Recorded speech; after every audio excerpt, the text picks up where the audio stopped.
What is up, my friend? Welcome to episode number 11 of the Anthony John Amick's podcast. Today, I'm talking about the business secrets from the Bible, specifically how to cash in on faith. So sit back, relax, and enjoy the show. Welcome to the Anthony John Amick's podcast, the one and only podcast designed to help you become unstoppable in life and business.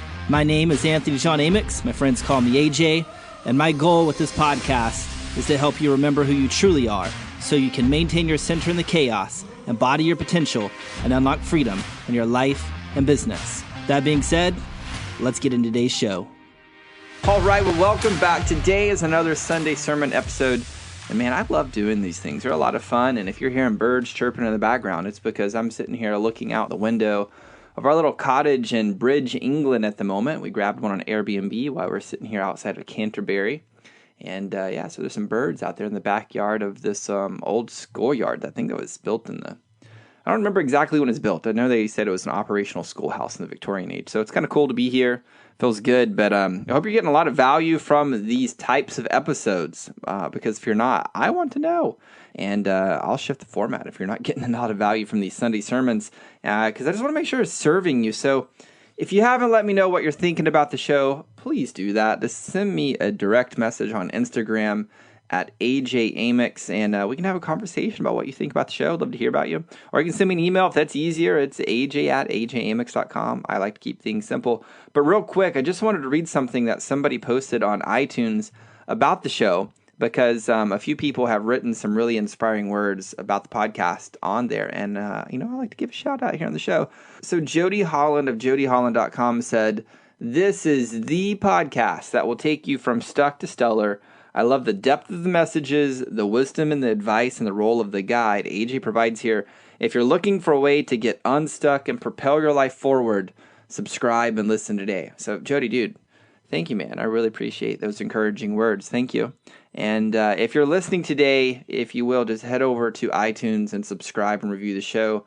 There's a good chance that I'll read your review here on the show. And so just really appreciate feedback, right? So please keep that type of stuff coming. Dude, I don't even care if it's like, I hate the show. Just tell me why you hate the show. That's all I ask, is give me a reason. It helps me give me some feedback. So I know what's going on, man. So please keep, the feedback coming to the show, because, it's not about me. This is about you. And my intention is bringing you insightful content, insightful conversations that help you move the needle in your life and business. So with that being said, let's dive down the rabbit hole and get into some meat today, yeah? So let's talk about how to cash in on faith. Now, this is a big conversation, and I believe this is a topic, man, that we could probably spend a lifetime learning and discussing and integrating. I know I'm still on that journey myself. And I told you, I'm here in Canterbury, England, and while we're here, my wife and I, we started watching this show on Netflix. It's called The Messiah. Now, I haven't finished it yet, so I don't know how it ends up, so please don't tell me. I've only been through episodes, I think, 1 through 4 that I've watched, but they've really been inspirational to me personally. So let me give you a little background of the show really quick. So essentially, there's this dude, and I think he's Palestinian. It's not 100% clear yet, but he's preaching a lot of the philosophies that Jesus seemed to be preaching. So the show is kind of like the second coming of Christ, maybe, or maybe he's a really good con artist who's working to start another war. You really don't know, and that's what really makes the show really, really fascinating and interesting. So if you haven't seen it yet, and you like spirituality, you like spy movies, or like action, drama, thriller type shows, this show may be right up your alley. But outside of the entertainment value of the show, it's really been speaking to me because there's this main character who's speaking with certainty and power. And he's led 2,000 people into the desert to the edge of the Israeli border, and he supposedly heals a boy who gets shot by the police, and he saves this girl from a tornado in Texas. He's building this following, and it's kind of like this weird timeline, figuring out how did he go from Palestine to Texas? It's kind of strange, but you'll just have to watch the show to understand more. But the thing is there's all of this stuff that's happening to the main character, and the thing is he's never perturbed from his mission. And he's just speaking this truth that's just cutting to the bone that you can't argue with. And by the end of episode number 4, I looked over at my wife and I was like, "Hey babe, wouldn't it be amazing if we lived our lives with the faith that this guy is embodying on the show? Think about how much more peace and happiness that we'd probably experience on a daily basis." My wife was like, yeah, but that would be crazy. And I was like, I know it'd be a little bit crazy, but I want you to understand that that's possible for us and that's possible for any human being. But the thing is we would have to be like never attached to the outcome. Like we'd have to be living and taking action every single day from a place that's like leading us to fully embodying our purpose every day. Yet in the process, we would be okay if we died. And it just got me to thinking about what Jesus said in Matthew 17, verse 14. Like this is the story where Jesus had like healed this demon-possessed boy. Now, I'm not going to sit here and say, he did or he didn't. I'm not going to say there's demons, that they're real, they're not the real. Like it doesn't matter for this, right? For the sake of this conversation, I want you to be open to the principle being demonstrated within the story, because that's what's applicable to producing big-ass results in our lives and our businesses. So here was Jesus walking into this crowd, and in verse 15 it says, "Lord, have mercy on my son. He has seizures and is suffering greatly. He falls into the fire or into the water." And by the way, let's just break this down for a second. If you were back then in the day, right, this would have been a huge problem if your child was falling into fires and water, because I'm just going to go ahead and throw this out there and assume that it's not like it is today with like guardrails and barriers around fires and like bodies of water. So like this would just be a huge pain in the ass because your child is on the verge of death every day, right? So this is the problem this dude's having. So this guy in verse 16, he says, "Hey, I brought him to your disciples, but they couldn't heal him." And then Jesus brought the fire in verse 17. "You unbelieving and perverse generation, how long shall I stay with you? How long shall I put up with you? Bring the boy here to me." Now, man, these are some strong words. Like, to me, it kind of sounds like a punch to the hearts of the disciples. You know what I mean? Like, essentially, he's saying to the disciples, hey, guys, what the fuck is wrong with you? Like, I've taught you how to heal the boy, and you're not living up to the potential that I know you have. Like, what the fuck, guys? Come on, get your shit together. You're better than this. It's kind of crazy, right? Well, then, so they bring the demon-possessed boy to Jesus, and in verse 18 it says, Jesus rebuked the demon, and it came out of the boy, and he was healed at the moment.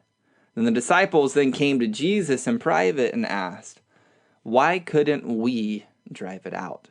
And by the way, I love this part of the story because after the lashing, right, the tongue lashing, the rebuking from Jesus, the disciples still had enough courage to ask, how could they improve? I think this is a big thing. I mean, how many of us, when we're rebuked as strongly as they were, that we start feeling sorry for ourselves, like we shut down, we stonewall, and we miss out on the opportunity of lining with the truth, that we just don't know how to do the thing that we want to do. And rather than justifying or defend it, we just go ask our mentor. Like the disciples, they just chose to drop their pride and just ask, which, can be a very hard thing for a lot of us to do, but it doesn't have to be. So my question to you about this is is there a place in your life and your business, like your marriage or your body, or maybe it's your faith or leading your team, your marketing, sales, whatever it is, what would be possible for you if you behaved like the disciples here? And you stop trying to justify or defend why you have the current results that you have. And instead, you just chose to drop your pride and just ask for help. And be like, I don't know how to do the thing. I'd be willing to bet that it would transform your life forever. So let's continue here. In verse 20, Jesus answered why the disciples couldn't drive out the demon. And he says, because you have so little faith. Truly I tell you, if you have faith as small as a mustard seed, you can say to this mountain, move from here to there, and it will move. Nothing will be impossible for you. Now, I always loved this verse growing up, right? Because I believe it to be true. I truly believe that we can legitimately, literally move mountains if we truly believe at our core of cores that we can. And let me explain why. Time and time again, humans perform incredible feats in the face of extreme adversity. I mean, a simple YouTube search for woman picks up a car to save son, it will prove it to you. You'll see all of these multiple newscasts of things like teen girl lifts pickup truck to save dad's life from fire. There's another video there that says man lifts car to save Florida highway patrol trooper, right? Like there's all of these videos that show this. Now, I know I've personally experienced a similar phenomenon in my life. Now, it wasn't to save somebody's life or anything like that. It was a bit different. See, growing up, we had like 48 or like 43 acres of pasture land behind our house that had cattle and all that good stuff on it. And we had this pond on the property for the cattle. Like in the summertime, it's hot in Texas. They go there, get water, and they'd get in there to cool off. And there was this little dock that kind of stretched out from the dam of the pond kind of out into the water. Maybe not too far, maybe like 10 feet, 12 feet long or something of that nature. But there was this small willow tree that had started to grow up at the entry part of the dock. And as kids, we could still like jump like kind of over and around the small tree, and we'd get on the dock and hang out and fish, right? Well, on sunny summer days, there'd always be like a turtle or so, right? Maybe like one or two turtles. They'd just be chilling on the dock. They'd be sitting on the sun, right? And one of the things my friends and I loved to do was just kind of like sneaking up over the dam, seeing if there were turtles on the dock, and if there were, well, then we would just like sprint to that tree, to the dock, right? Jump over the tree, around the tree, and then we could kind of land above the turtles and then try to grab one before they hop back in the water. And looking back, I don't think we ever succeeded in doing that, but we had a lot of fun trying. But there was this one sunny day that I remember. I went to the pond by myself, no friends, just me, right? And I crept up the dam, and I saw like this shape and this color of a turtle on the dock. And so I was like, oh, turtle time, baby. So I took off into a sprint. I leapt over and around the tree. And as I was in midair, this surprising realization like came into my mind. I was like, holy shit, I'm not about to land on a turtle.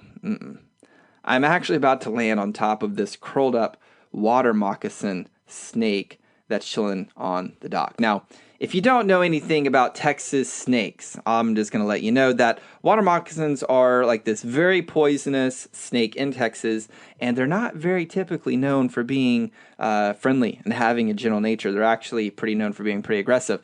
Now, I don't know how this happened, right? Here's all I know. I never landed on top of that snake. In fact, I never even landed on the dock. Somehow, in midair, I can't explain it, I turned around, and all I remember is I landed back on land, and I sprinted all the way back to my house.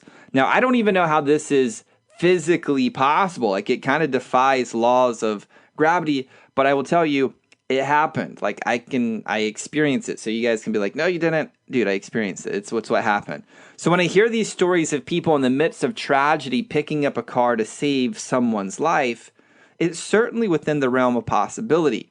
So like the only way I can rationalize how this occurs is because like we're in this state where we're not worrying about what if, right? Like instead we're just in this place where we're just taking action from the state of massive amounts of faith that it is done. And as a result, it is done. I mean, just like me, like I didn't think like, oh, what if I fall? I'm going to get back. No, it was just like get to land and bam, I was on land. And maybe these people who pick up the cars, the same thing. It's like, I don't know if I'm strong. Maybe it's just like, man, my dad's in pain, my mother's in pain, or state patrol person's in pain. And they just like, they're just like living from that state of just doing, and like they're creating from that core place, and it's done, right?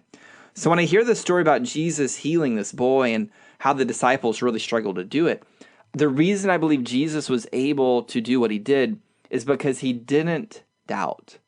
Like he fully remembered in his cores of cores that he is God in flesh and it is done. And the disciples, on the other hand, they must have got caught up in their doubts and their worries rather than embodying full on faith.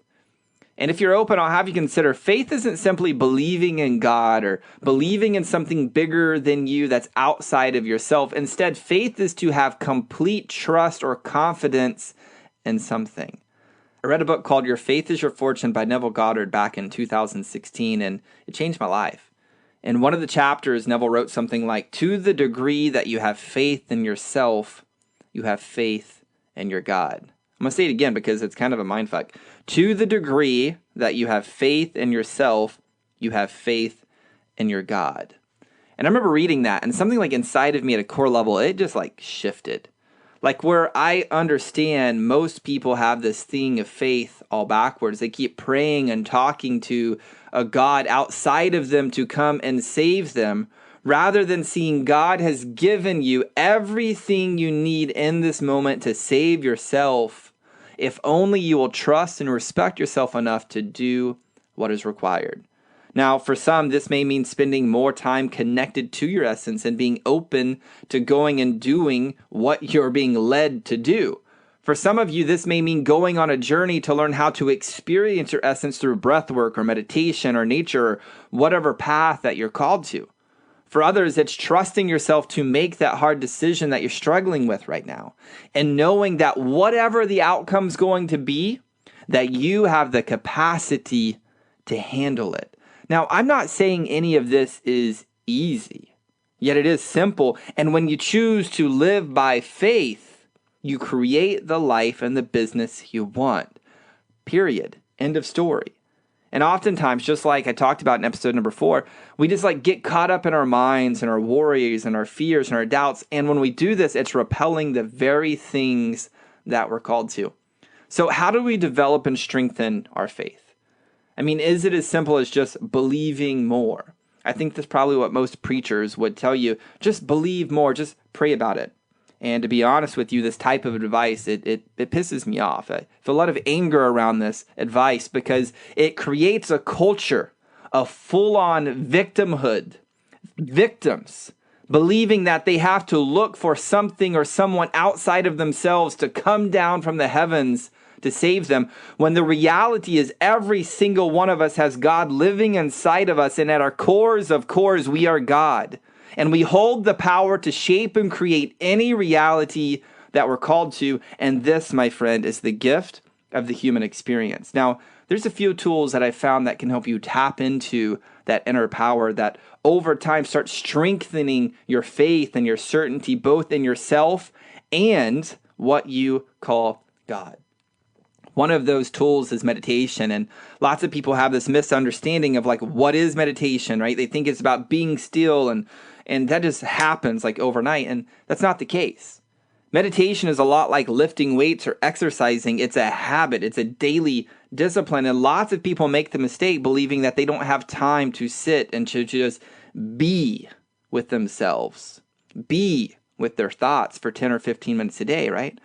Yet what they don't understand is that meditation is actually a multiplier. It's not like this thing that's taking up more time. It actually increases your ability to have more time. I know it's kind of crazy. By choosing to take 10, 15 minutes a day to discipline your mind so you eventually get to that space of nothingness, you actually multiply how much you get done every day. So what I mean by this is by taking the time to meditate, it allows you to get more done in less time. It allows you to be present in the things that you're doing. It helps alter your perspective so you can take more empowering actions. And there are so many more benefits to meditation. And so if you're new to meditation, where do I even start? There's some great apps. Headspace has a great app. They have a free 10-day thing. One of my favorites is an app called the Insight Timer. They have a paid version, free version. The paid version has so many wonderful guided meditations. So those are the two places I would tell you to start, whichever one you're led to. Insight Timer, that's the one I use on a daily basis. Or I know some people get a lot of benefit from Headspace. Yeah, so it just depends on where you're at. So meditation, super important. If you do it, I guarantee you it'll start to strengthen that connection between you and what is known as your soul. Now, there's another tool that I love for strengthening faith as well, and it's breath work. For thousands of years, the East have perfected the breath to connect us to our souls. When I do breath work, man, I have massive, massive breakthroughs. And there's a lot to it, so I don't want to really unpack, exactly how to get into breath work and all of that in this episode. So I'm going to just give you some references that will help you better understand what this is. So there's a course called Happiness by the Art of Living. I've been through it. It's a 2.5-day, 3-day course. Really, really good course. Really great. It's wonderful about breathwork. There's a book called The Way of the Iceman by Wim Hof. It's a really great book. Wim Hof has some great stuff on YouTube. You can go check him out. Wim Hof is really good with breathwork. Great stuff. And breathwork is also something that we do at my quarterly event called The Uprising. And every single person who attends, they get to experience the power of their own breath, and they have massive, massive breakthroughs. So definitely check out breathwork. And man, I think I'll actually do an episode. I'll bring somebody on to really dive deep on breath because it's a game changer. Really, really is.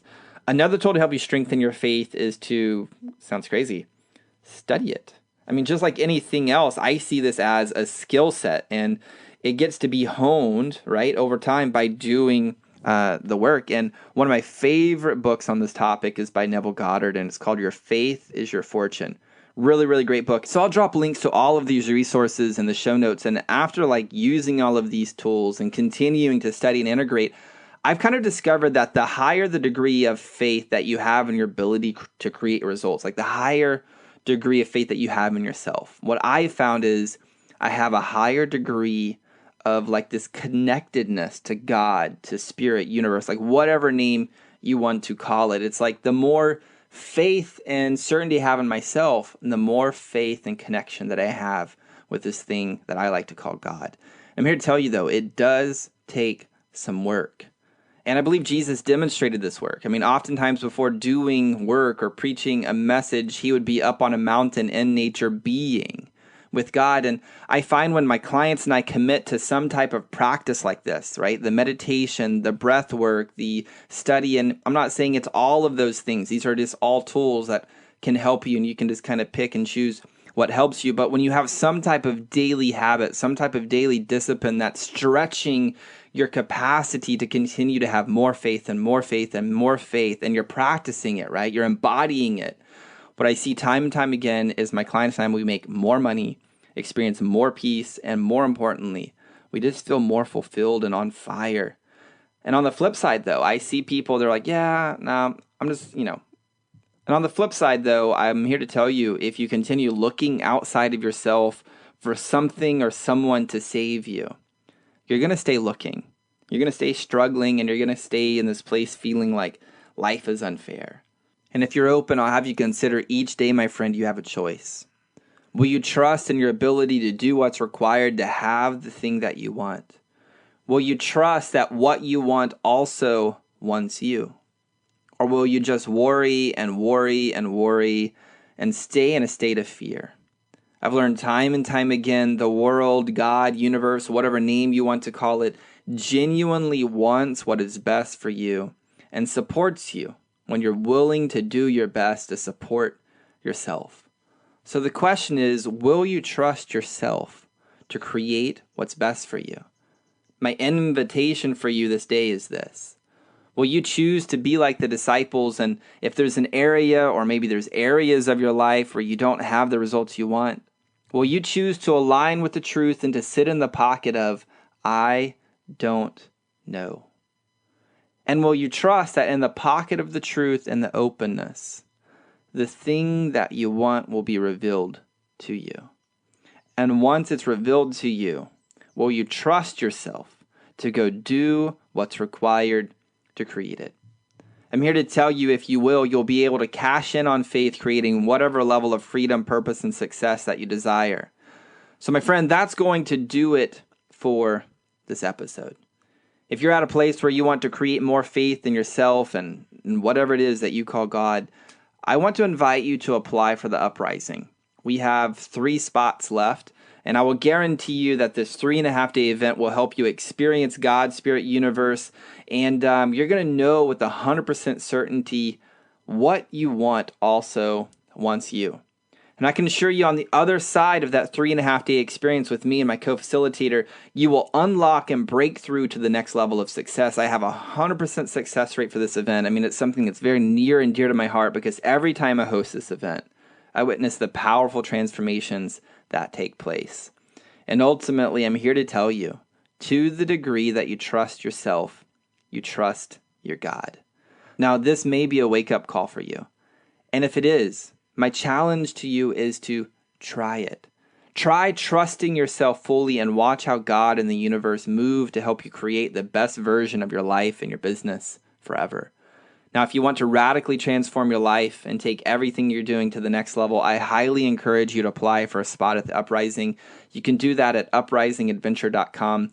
And if you feel called, check it out, I know you're not going to regret it. So go check that out at uprisingadventure.com. So that's all I have for this episode. Thank you so much for tuning in. Until next time, my friend, lots of love to you. I'm out. Peace. Well, that's all I've got for this episode of the Anthony John Amix podcast. But we have plenty more to help you become unstoppable in life and business. So head on over to ajamix.com for exclusive resources, information, and tools to help you break through to a new level of freedom, purpose, and success. I look forward to having you back for the next episode. Bye for now.